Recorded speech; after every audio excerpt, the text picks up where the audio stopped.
So because of our craving for innocence and significance, and because of identity, I often share with people like what you're mentioning here right now, and I don't talk about politics in a way that is going to take one side or the other. But one of the problem with politics today is it's no longer about the issues. It's no longer about saying there's a problem in society today. Let's converse together, figure out how we can come together to with a conclusion to this, and then we vote accordingly. Politics has become an identity. And it's a place. I always say this: identity feels like home, and you will fight to protect your home. And Right. the problem in life is oftentimes is we have assigned identity to too many things, and sometimes we've assigned them to contrary things, which of course just leads to a total world of upheaval, right? If you're going to have multiple identities, they at least need to be somehow, there has to be some common link that holds them together. But we are in a society where we have identity and these contrasting things, and we have to be very careful what we allow to become an identity in our life. Mhm. And in the case of politics, like I said, it's dangerous to any country when politics becomes about identity, because then it's no longer about discussion. It's no longer about unity. It's about you versus me.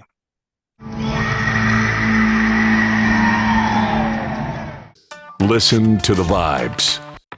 Welcome, everyone, to another episode of Listen to the Vibes. And I'm very happy and very privileged to welcome here Pastor Cory Rosenke. And he's in California. Is that what I read? Yes, sir. That's right.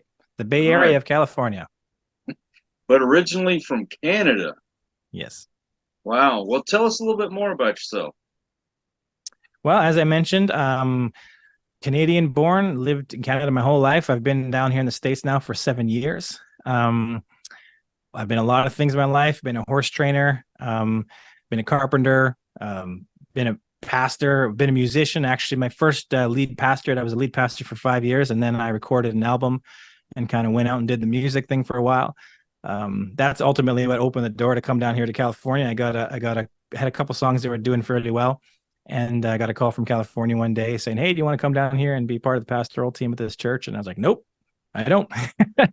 But one thing led to another, and I've been in California now for 7 years. So yeah. Well, I wanted to let you kind of explain why you're on the show in the first place. Right. And because you've got a book and you kind of are out on a mission to explain something to folks that we seem to neglect. So Yeah. I'll let you further explain that. Sure. Well, I guess I would start by saying, it doesn't take a genius to look around the world and say, wow, things are tense. There's aggression, there's conflict, there's confusion, there's isolationism, there's sadness, there's depression. There's so many things going on that seem to be amplified in I think our tech helps amplify these our good things and our terrible aspects as well. And we look around the world and we say, why are things this way? And I've thought about this for a long time. And so what I'm on a mission to do right now is to go around and share with people about their soul. I want to remind people who we are. If we're going to look at the issues in the world today and say, how do we solve this problem? We're going to have to first ask the question, who are these people who are having these problems? And who are we? Who are we as people? And I think that we've forgotten that to a certain degree. And that there's a significant chance that most people listening, the vast majority of us, we've spent our entire lives trying to make decisions, looking for peace, looking for happiness, and we've been doing this with only half the information. And so I'm on a mission right now to help people discover the other half. And I want to talk to people about their soul. We aren't just a body, we aren't just a brain. We're also souls. In fact, I would say the soul is the core of who we are. And if we really want to understand the problems in the world today, we need to understand the soul. And I'm trying to help people do that. But I haven't really asked anyone this before on my show, but would you be willing to share your testimony? Yeah, absolutely. For sure. Yeah. So I was, as you mentioned, I'm a pastor. I'm a Christian, and I grew up in a Christian home. I grew up in a chaotic home. There's kind of a whole other side testimony there where there was a part of my childhood where we were homeless as a family, living in a tent by different lakes, trampling around British Columbia, Canada. Then we found a log cabin at the top of a mountain with no power or running water. and I wandered the hills and wandered the mountains. And ever since I was a little boy, I've wanted to know why. I wanted to know why I'm the way I am, or why my family's the way they are, why the world's the way they are. And so from the time I was a little boy, I was asking the question of why. And I remember when I was 10 and 11 years old, I was reading Plato, and I was reading books by Aristotle, philosophy, wanting to understand people, wanting to understand cultures. And then, when I got like 11 and 12, I started, dabbling a little bit more in psychology and psychiatry and reading stuff by Freud. And then someone introduced me to C.S. Lewis. And I was like 12 years old at the time. And so they were suggesting that I think read the Chronicles of Narnia or something like that. But I didn't get that memo. So I was reading Mere Christianity and The Problem of Pain and some of these fantastic books by C.S. Lewis that are just some of the best books ever written, as far as I'm concerned. I just always wanted to know why. So grew up in this Christian home, but a chaotic Christian home. And I left home when I was 14 years old, determined that I was going to be a success. I was going to be the best, just had this drive that I wasn't going to let my childhood define me, that I was going to strive forward. And to be honest, that drove me forward. And in some ways it was good. And in some ways it led to a very prideful person. If I met that person today, I don't think I could stand being in the same room with them. And but it drove me to accomplish and to succeed. But I grew up, like I said, in the Christian home. But for me, when I married my wife when we were 19 years old, and growing up in the church, I knew the answers, right? I wasn't following the Lord in any way, but I knew the answers. She didn't grow up in a Christian home, but she had a desire to know God, but she didn't have the answers. So I was able to share with her. She was able to kind of stir an excitement in me, and we got married and started going to church. And I remember coming home in the evening and I was reading the Iliad at the time by Homer, for the story of Troy and Greece and Achilles and all that stuff. And it was probably the fourth time I read it, but I remember reading it, and right at the very beginning, it's talking about the chaos amongst the gods, right? And there's certain Greek gods that are on the Greek side, and there's certain Greek gods that are on the Trojan side, and they're fighting against each other, and there's all this chaos, and they're lying to each other, and they're backstabbing each other. And I remember just having a moment where I sat up and I said, God isn't like this. And then it drove me to the next question I asked myself was, well, if he's not like this, what is he like? And that's what really drove me into wanting to know who God was, and knowing who is this God that I grew up believing in, but, not really believing in. And so I poured in, and I discovered Jesus, and he changed my life. And then all of a sudden, all the things that I had read through Aristotle and Plato and even Freud, and why the world is doing what they're doing, suddenly began to make sense when I knew Jesus. And fell in love with the Lord. Actually, when I first got into music, that's what it was. Started going to a church. I could play guitar and sing a little bit, so they asked me to be on the worship team.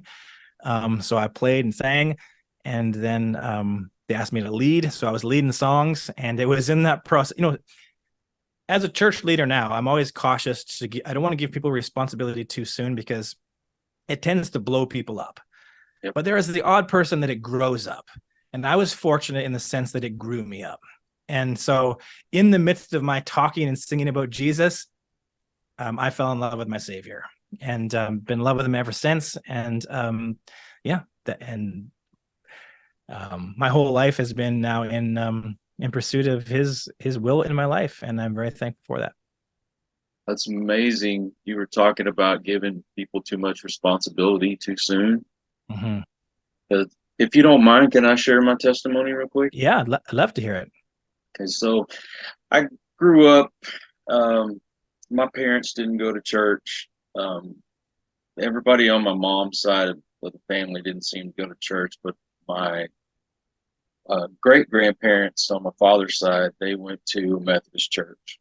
And I'd come spend the night with them every once in a while, and then I'd go to church with them. But it wasn't a regular thing. That was about all I knew about God. I thought, oh, well, I went to church, so I'm going to heaven, right? Right.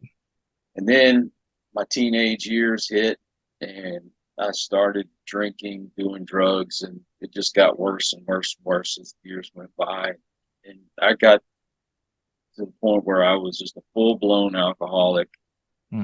and a drug addict. Hmm. Anyway, I got a job working for an exterminating company. And I was supposed to go to this house and do a termite inspection. So I get there. And as soon as I pull up, man, this guy's got motorcycles and all this cool stuff in his garage, you know, and loaded up with tattoos, long hair. And you know, he's like the kind of people I really grew up around. Okay. So I'm talking to him about his motorcycles and asked him about some of his tats and all that. Found out he used to be a bandito. This guy was cool in my eyes, right? Right. And in the middle of talking, he stopped me and he goes, "Hey, man, you want to go to church with me?" And it just kind of floored me. And I thought, wow, if this guy could go to church, well, why can't I? Right. And so I said, "Yeah, I'd love to go, man, but I don't have a car." And he says, "No problem. We'll come by and pick you up." Sure enough, Sunday morning, he was at my door. My family and I packed up, went to church that morning, and I'm sitting there and I'm listening to preaching I've never heard in my life. And all of a sudden, I just got this feeling of, I need to go up and get things right with God. I need to do it now. So I went up and I actually got saved that day. I asked the Lord to save me. I put all my trust in Him, and then I wanted to do something. And by the way, I quit drinking and drugs overnight. Wow. Left it all behind. I got rid of everything in my house that you can imagine that had anything to do with that lifestyle that I led, right? Wow. And so I started going to the juvenile detention center, and I would preach there, and I helped with children's church, and I was doing everything. And I moved up where, I was preaching on a regular basis, and I took over the children's church. Anyway, to make a long story short, I don't want to get into details, but I had a falling out with my preacher and I left. And when I left, I went full force back into my old life again. Right. And by the way, I ended up having a heart attack because I was drinking and doing too many drugs. And that was when I was 36 years old. Wow. My first wife decided that a younger man was better for her, so she left me for a guy who was barely older than my daughter. And spent the next 10 years kind of wandering the world, not knowing what direction to go in. But I finally got to know myself again and met my wife that I have now. And then a year later, we decided, hey, let's get married. And she's like, hey, you need to get right and follow your spiritual path again. And here I am. So Right on. sorry if that took too long. No, that's great, man. I remember I'm a friend of mine asked me one time, and I won't divulge his information at all, but he had felt like he had just fallen into the deepest sin. And I remember him saying, I don't know that God walked me back, and what could God possibly want, with me? And I remember talking to him and saying, first off, he's your only hope. There is no second option that's actually going to work. And the next point was, God uses people exactly like you who have been through all these differing things that oftentimes in your religion are considered, taboo. And yet, man, that's what Jesus came to save sinners, man. And I'm a sinner. And I was in a conversation with someone this morning, and they said something really complimentary about me, too complimentary. And I responded back to saying, you know what? I'm a sinner saved by grace. God's grace and goodness. I appreciate the nice things you're saying, but at the root of it, I'm a sinner. And because of that, God can now use me to share to other people. There's no pit too deep. You haven't fallen too far. There's always hope. God's arms are always open. Yeah. Well, we'll say I'm taking slower steps this time. Yeah. Because I got into it. I think I burned out as well. Yeah. But I also was not keeping my eye on God. I was keeping my eye on my pastor, and he's right. He's a man. He's going to make mistakes too. Yeah. but I can't hold that against God. Right. That was my fault for not keeping focused on Him. Yeah. But, Yeah. I mean, I you're often, going to go through it. yeah, I'll often tell people, whatever you do, don't mistake Christianity or Christians for Christianity. Mm-hmm. We're fallen, fallible people as well, and we say and do stupid things. And it's not Christians that define Christianity; it's Christ. And that's where we need to keep our focus. Right. While we're watching this program about cults, Mm, and while we're watching it, I'm like, this is a great thing that they're exposing this kind of stuff, but the world looks at all of us Christians like being in a cult, right, and it's not like that. right. So why do you think that there's such a push nowadays to get rid of God? Right. Well, I think at the core of it, at the root of it, I mean, if God is God, then I'm not. I mean, I don't want to oversimplify the issue, but I think that at the deep root, I mean, that is at its core. If God is God, then I'm not, and a lot of us have a problem with that, because we want to do what we want, we want to say what we want, we want to define morality the way we want to define morality, we want to define truth the way we want to define truth, and God gets in the way of that. And I think at the deepest core, at the deepest root, I think that's lingering there. It's that attitude and that struggle with, if God is who He says He is, then I don't get to make all the decisions. That I don't get to, define reality. He defines reality, and a lot of people struggle with that, and understandably so. But what I would encourage them to do is dip their toe in the water.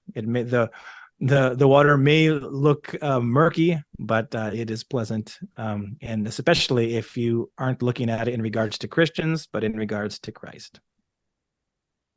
If I'm not mistaken, whenever the devil appeared in the Garden of Eden, I mean, his temptation to Adam and Eve was to make them feel like they were going to be more like God. Yeah.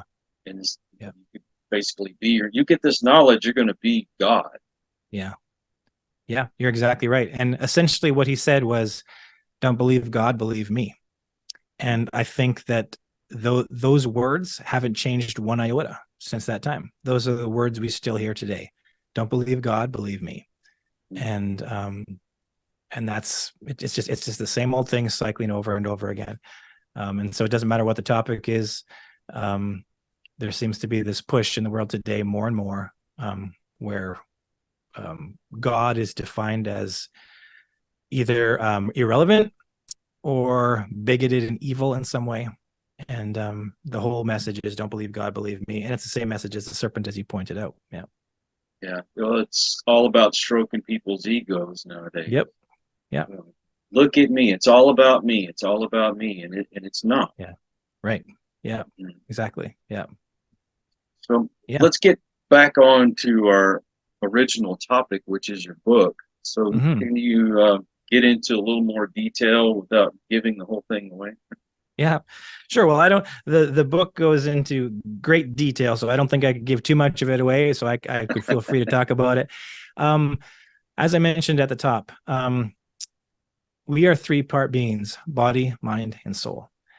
But we have been a culture that has evolved to the point where we only acknowledge two of those beings, those parts, the body and the mind.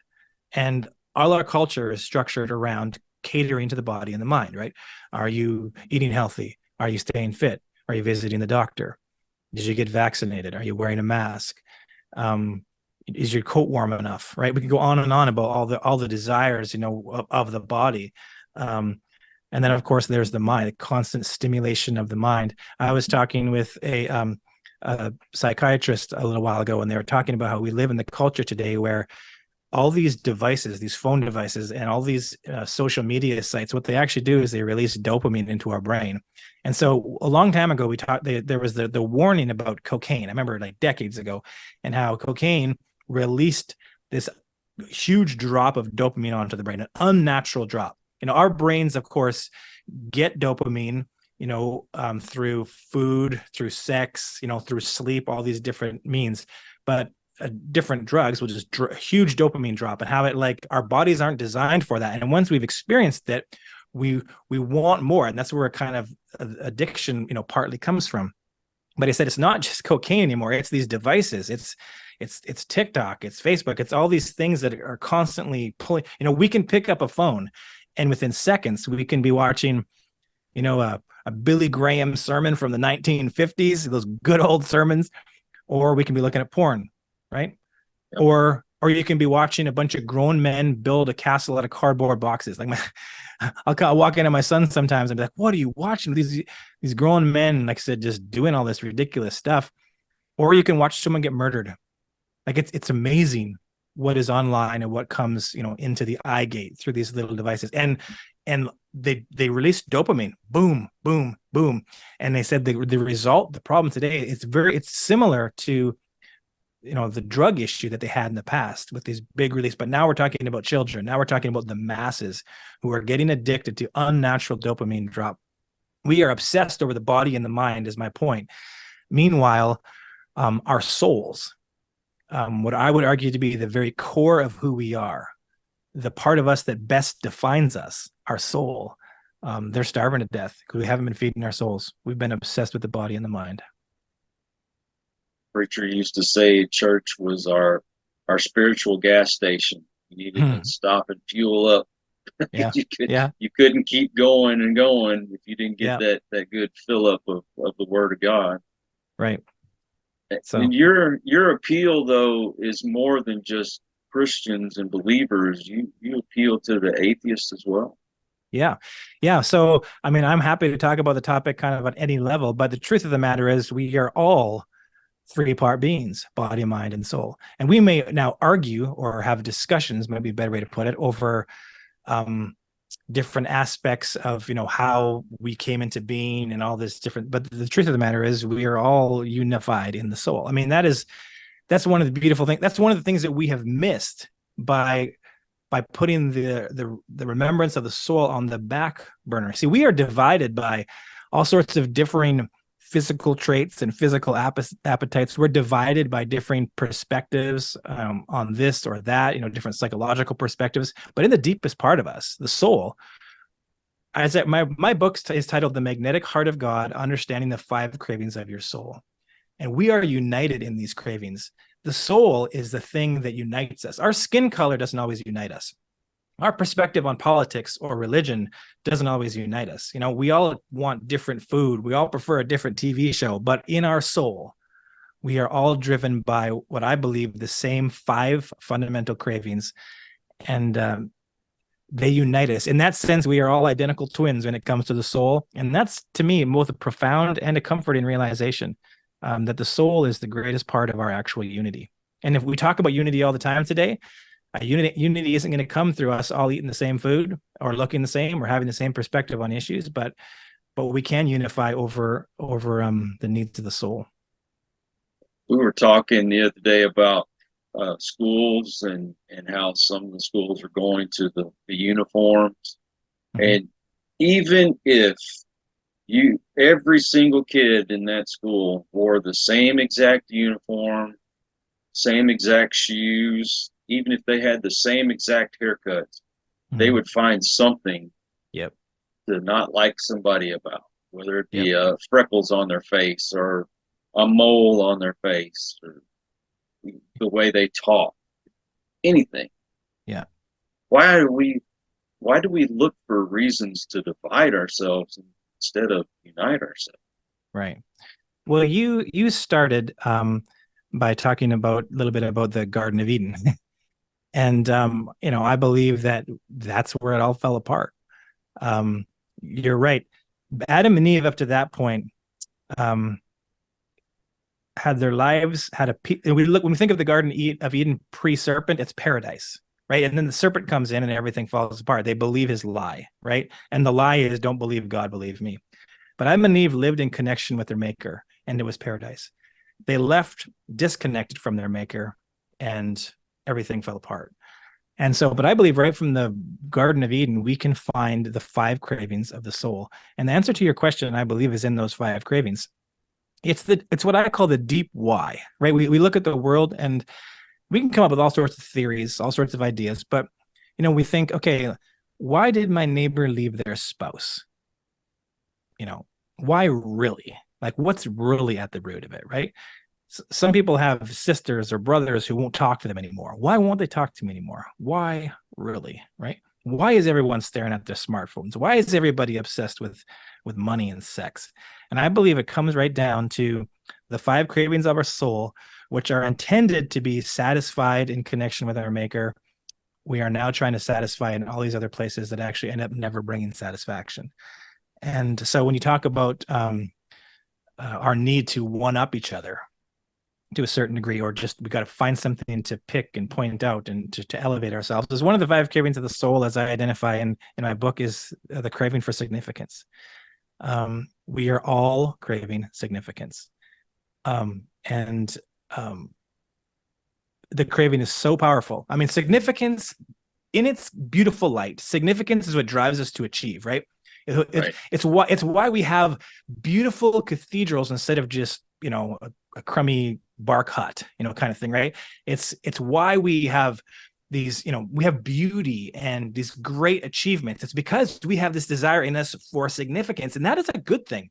These 5 cravings are not evil.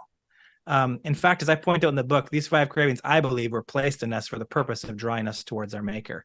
But we desire significance. Now, significance in the negative sense means it makes me want to reach for the stars, but be willing to step on your neck to get there, right? And so our drive for significance, when it's unchecked, when it's not focused in the right direction, it puts us in a place where we are tearing each other down in order to try to elevate ourselves.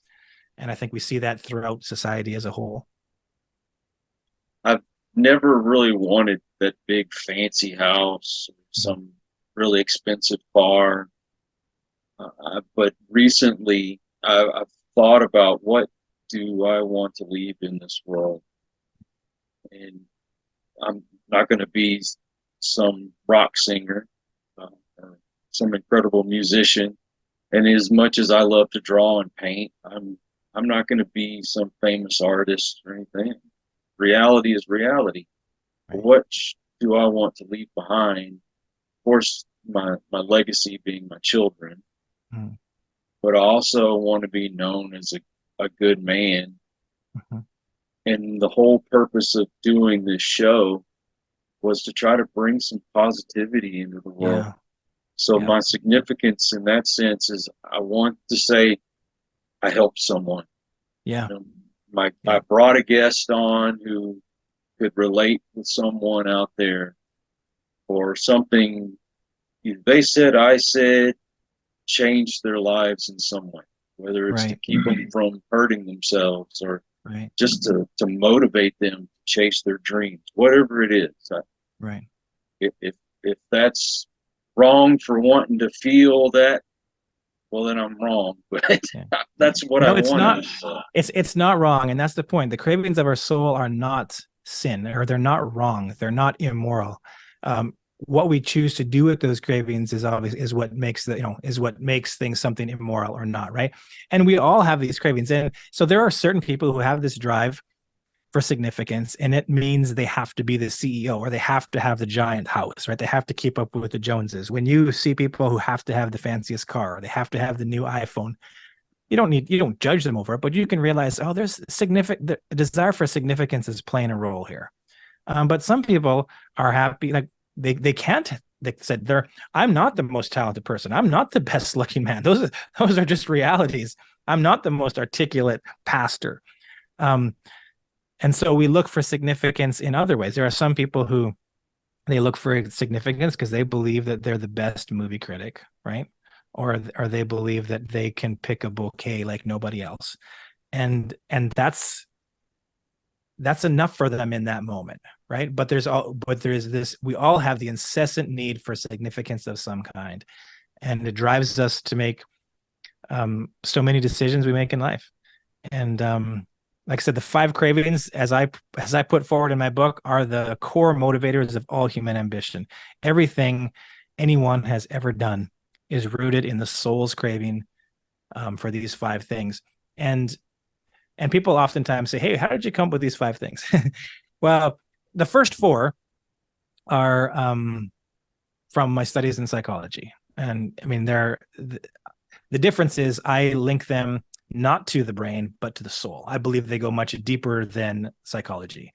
But you can find them in psychological textbooks. The 5th one I discovered through observation and through scripture. And I'll just tell you what the cravings are if you like. So the 5 cravings of the soul are security, identity, independence, significance, and innocence. And I propose that all human activity is motivated by these 5 cravings of the soul. So when I talk about security, I'm talking about physical security, which is what we call our survival instinct, right? We're all craving physical security, but then there's another side to security, which is relational security. We all need to know that our hearts are safe in the hands of those who hold them. And we can have all the money in the world. We can have a moat around our house so we feel physically safe. But if we're not sure our heart is safe in the hands of those who hold them, that's a problem for us. It's an incessant craving. We are all craving security. And then there's identity. Identity is, who am I? Why am I? What is my purpose? Do I have value? And boy, that is a big one in the world today. We are all craving identity. And when you see it's a beautiful pursuit, and it's a tragic pursuit, depending on where it's directed. A third one is independence. And I break down independence again into 2 facets. There's the call for freedom. We all desire to have autonomy, to have some sense, some place where we can do what we want to do. Even those identical twins, who I've met a few of them. They're identical twins. They have the same haircut. They want to wear the same shirt. They want to identify together. At some point, they're going to want something that puts them apart as distinct, right? They need to know that they are independent, that they are unique. Maybe they're the athletic twin, right? Or the twin who likes to read, or whatever it is. But we're all united in this desire for independence. And then, as I mentioned, significance. And it can lead us to beautiful places, and it can lead us to tragic places. And those first 4, I mean, for hundreds of years, there's like dozens and probably hundreds of psychological textbooks written on those. I'm the only one that I know of who's brought them together in a coherent framework to try to understand people. Generally they're talked about in individual contexts. But then that 5th one is innocence. And boy, innocence is second to none. When you talk about cancel culture today, this world that we live in, this offense-driven culture, so much of it is based on our craving for innocence, right? Almost every argument that any human being has ever had is based on me feeling that somehow you suggested, subtly or not so subtly, that I was guilty of wrongdoing or wrong thinking. You disrupted my need to feel innocent, and so I push back, right? And even when I'm guilty, right, you've touched that button in me, and I got to push back. And so security, identity, independence, significance, and innocence. That's why someone that's why the neighbor left their spouse. That's why my sister won't talk to me, right? Or on and on it goes. If you're, people enter into marriage with the anticipation that it will grant them security, identity, independence, significance, and innocence. And when it doesn't, well, they feel it's threatening that, they exit the marriage, right? All of our relationships with each other are entered into with the unspoken expectation that you are going to do something to either improve or at least, sustain my sense of security, identity, independence, significance. And if you don't, I'm out of here, right? As a person, that's the way we interact with each other. And these cravings, as I said, they're not bad in and of themselves. What makes them troublesome is when we redirect them towards sources that are incompatible or inconsistent or unsafe. And that's at the root of all human activity. Well, this pursuit of identity and independence nowadays is not really independent because everybody wants to follow the crowd. Yeah. Well, and that's the... Go ahead. I'm sorry. I was going to say, that's the conundrum, right? And there's so many of our cravings at times At times it's like, what am I craving? All the cravings blend together. Am I craving significance or am I craving innocence? At other times it's like they're in conflict. It's exactly like you pointed out, right? Where on one hand, I'm pursuing significance in a way that jeopardizes my security, right? And sometimes they are just in conflict in that regard, right? And so that's the human conundrum, right? And that's what happens when you direct them into all sorts of different places. It's crazy because everything you said falls right in line with what people want now. Yeah. Yeah. Oh, well, I want to be this and I want to identify as this and yada, yada, yada. But what's everybody else doing? Right. And they fall right in with everybody else. And Yeah. I guess that's part of that security is knowing, oh, well, you're not going to judge me because everybody's the same. Right. Right.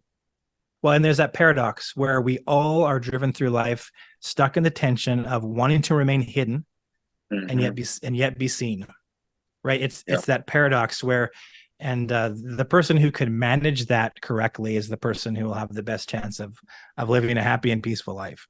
And people who can never manage that paradox, are people who are depressed and sad and angry and frustrated and combative. And I'm working so hard on not being so judgmental against people. And it's also true that when you're pointing the finger at everybody else, you've got three more pointing back at you. Yeah. I'm very guilty of that. Where do you find that happy medium when it comes to, you have your convictions and you want to convey to others, but you don't want to be judgmental at the same time? Right. Well, I think that when it comes down to it, so because of our craving for innocence and significance, and because of identity, I often share with people like what you're mentioning here right now, and I don't talk about politics in a way that is going to take one side or the other. But one of the problem with politics today is it's no longer about the issues. It's no longer about saying there's a problem in society today. Let's converse together, figure out how we can come together to with a conclusion to this, and then we vote accordingly. Politics has become an identity. And it's a place. I always say this: identity feels like home, and you will fight to protect your home. And the problem in life is oftentimes we have assigned identity to too many things, and sometimes we've assigned them to contrary things, which of course just leads to a total world of upheaval. Right? If you're going to have multiple identities, they at least need to be somehow, there has to be some common link that holds them together. But we are in a society where we have identity in these contrasting things, and we have to be very careful what we allow to become an identity in our life. And in the case of politics, like I said, it's dangerous to any country when politics becomes about identity, because then it's no longer about discussion. It's no longer about unity. It's about you versus me. It's about me keeping my house safe from your invasion, right? And unfortunately, I think that that's at the root, again, of so many things in our societies. We've attached identity to too many things. We should let it be preference, right? I prefer this, and not let it become an identity. But how do we step back from that? Well, I think the first is realizing what the problem is, and the problem is that I've made this. And it's interesting, Evan. Think about TV commercials. They're no longer promoting a product, right? They're promoting an identity, right? If you get and the other 5 cravings as well. If you use my credit card, you'll be part of an exclusive club. Wow, speaks to my significance, speaks to my desire to have an identity there, right? Same, the old beer commercials, right? They're all women running around in bikinis. Boy, if you drink this beer, all these ladies are going to come out of the woodwork, and you feel like, wow, I am special, right? I'm significant, right? Or even today too, then the innocence card is always played. If you don't vote for me, you aren't innocent. You're guilty, right? All these things are played everywhere. No one's promoting a product, right, or an idea anymore. They're going straight to they don't even know what they're doing yet. They don't, but they're going straight for those 5 cravings of the soul, and that's what, of course, draws us, because we need to have those 5 cravings satisfied.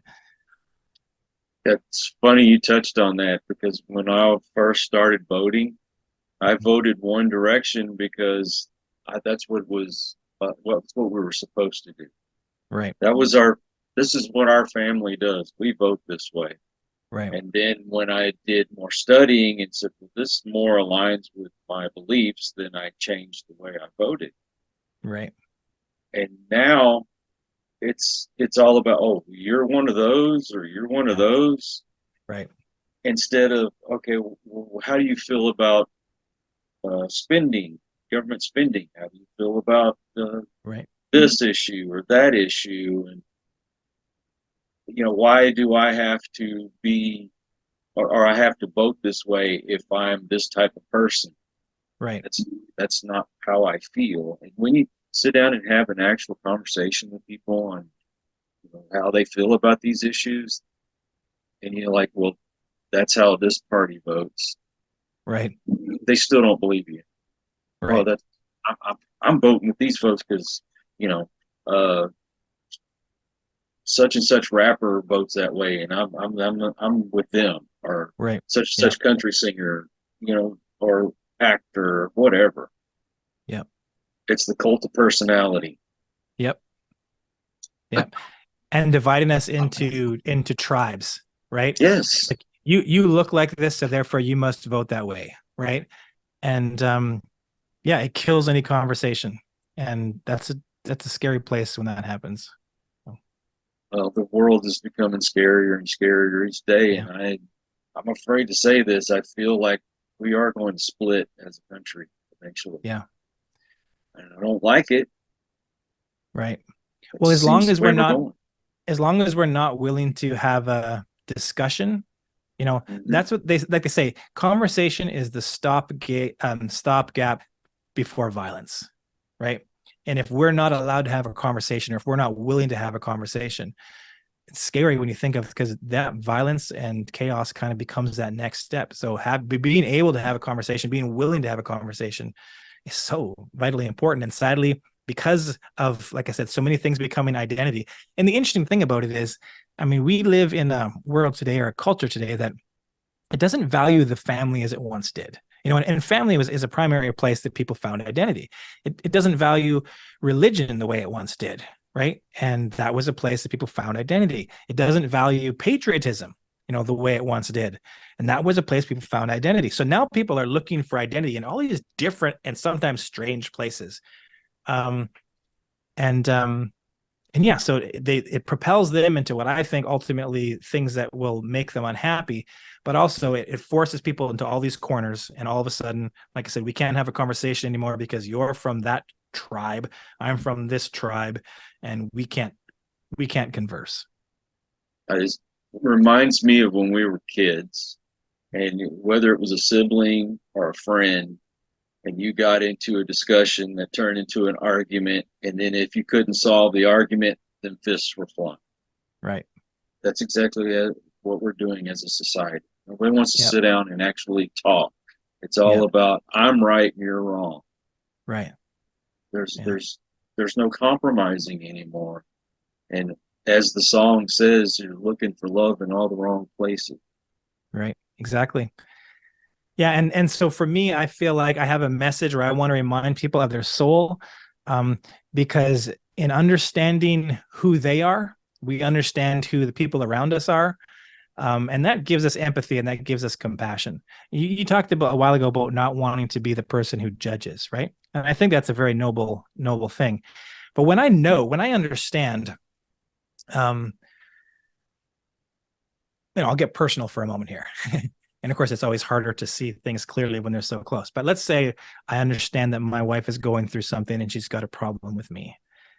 It is so helpful to know that, at least to start with, when I'm looking, how can I love her? How can I come alongside to help, to realize that the problem is security, identity, independence, significance, or innocence. One of those, or a multiple of those, are being triggered, right? When I look at a young person, I'm like wondering, why on earth is that young person joining that group of ne'er-do-wells? I'll sound like an old person for a moment. Why are they getting into those drugs and that alcohol? I can go, you know what? they didn't find identity at home. They looked and didn't find it, but they're finding it here. They're craving for identity. Craving for identity is what propels them into this, right? Or I'm talking with someone and they are agitated and they're frustrated and they're wanting to fight with me. What is the problem? Well, I can tell you, I'm either somehow they're perceiving that I'm threatening their security or their identity or their independence, right? Or their significance or their innocence. And when I understand people, I said, these are the 5 cravings that are the root of all human activity. And I mean, it just narrows the circle and it helps me to understand people. And when I understand people, I can have patience with people. When I understand people, I can have compassion with people. When I understand people, I can truly love them in actual action and not just, saying the clever phrase. So yeah, I really want people to become aware of this because I truly believe I've met a lot of people I've talked to a lot of people about this. It changes your life when you finally look at the lens and you can see. I mean, I'm at home right now and there's a window in front of me and there's traffic driving everywhere. I know what these people are looking for. I know everything they're doing. I know what they're looking for. And that allows me to empathize with them. It allows me to have compassion with them. It brings me to a point of unity with them that I wouldn't have otherwise. We take the soul for granted. Yeah. Yep. I mean, how many times does someone say, well, I love that person all the way down deep in my soul? Yeah. But yet they neglect it. Yeah. They don't feed the soul. Yeah. And it's like we're scared. When we use the phrase, it's always ambiguous, right? It's like the studies show that like the vast majority of people believe in an ambiguous soul, and they believe in the idea of a soul. I don't know yet if they believe in a defined soul, but they definitely believe in an ambiguous soul. And my goal is to say, this doesn't need to be ambiguous. In fact, it shouldn't be ambiguous. We can define what this looks like, right? And when we define what it looks like, we understand ourselves and we understand each other. And so that has been my mission, to remind people that more than a brain or a body, you are a soul. You exist beyond biology. And when people awaken to that realization, it really changes the way you view everything. And I also argue that, there's a movie, it's a really good movie, Oh Brother, Where Art Thou? Oh yeah, I love that movie. There's a scene in there where there's that one fella who sells his soul to the devil for, so he can play his guitar really, really good. And that one other character, the one who's not so smart, says, "For that you sold your everlasting soul." and the musician responds, "I wasn't using it." And it's just it's meant to be satire. It's meant to be funny. And yeah, I really think it puts forth a common misconception. And the misconception is that our soul is mute, our soul is passive, and it has no value and no influence until after we die. And I'm saying the exact opposite. I'm saying your soul is what best defines you. Your soul is the core of who you are. Your soul is the root of all your motivation. And I talk about the internal hierarchy. The soul sends directives to the mind and the mind to the body. That is our internal chain of command. That is the hierarchy behind all other hierarchies. And if we don't understand our soul, we don't understand ourselves. There are so many folks that I talk with that talk about the soul. You have a good soul, or you have an old soul, right? Just you have a bad soul. Right. I think you are feeding it with everything you put in your brain and everything that you believe. And a lot of folks think that, well, one, you're going to become a ghost, or two, you're just not going to exist anymore. Right. Now, to me, I truly believe you are going to go to heaven or you're going to go to hell. Right. And so what kind of soul do you want to present in front of God? You want that one that's just nothing but filth, or do you want that clean one? Right. How do you want to be judged? Right. And I think that when it comes to the idea of the soul as well, I mean, my book is called The Magnetic Heart of God, Understanding the 5 Cravings of Your Soul. And I called it that because I believe, my personal belief is that The only place that these cravings can be actually fully satisfied is in reconnecting with our maker, right? And I talk to people about this. Like I said, I've talked to atheists about this, and they're like, you know what, I don't quite agree with your perspective on Christianity or anything like that. I'm like, that's okay. But they've said, but I do, what you're saying about the soul makes sense, And when I understand that there's something I can't explain. And I mean, when you talked about people saying you're an old soul, like I said, we use it in an ambiguous way. We use that all the time. I mean, the Olympics is going to come up next year. We're going to hear a whole lot of the triumph of the human spirit, right? We're going to hear phrases like that. People talk about the subconscious, again, ambiguous type stuff. People talk about the heart. You have a good heart, or you have a kind heart. What they're referencing is the soul. They're unofficially acknowledging the reality of a non-biological presence, which they somehow admit wields more influence than brain pathways, neural pathways or hormones.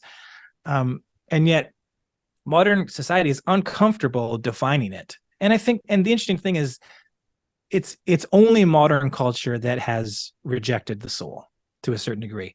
Throughout all of human history, it has been embraced and it has been understood. And the reason isn't because there's some sort of scientific reason to not believe in it, or there's some kind of logical reason to not believe in it. The reason is there's some other motivation. And, I don't want to, divide people by digging too much into what that motivation might be. But to not believe in a soul is not science. You're not following science.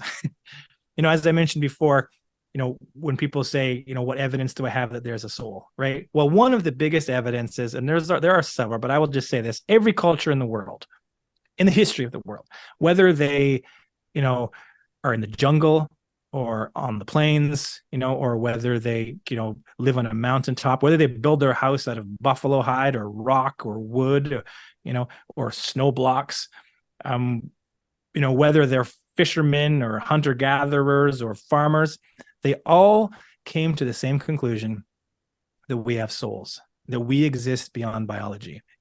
The awareness of the soul was not evangelized. It did not spread like religion. When the English came to America, the English believed in a soul, but when they got here, the Native Americans also believed in a soul. The English didn't bring the knowledge of the soul, right? And then we look way back in history and we see the Romans who believed in a soul, and they land their ships at, White Cliffs of Dover. They met the Britons who also believed in a soul. The Africans believed in a soul before anyone came and brought every culture simultaneously came to the awareness of the soul. And that is powerful evidence. I mean, that you can't ignore that, right? And then also, I always say you're your own best evidence that you have a soul. We intuitively know it. We intuitively know somehow that we exist beyond biology. We have non-biological cravings. As I said, identity is a non-biological craving. There's no evolutionary sense to us needing to have identity or significance. These are non-biological cravings, and they prove the existence of our non-biological selves.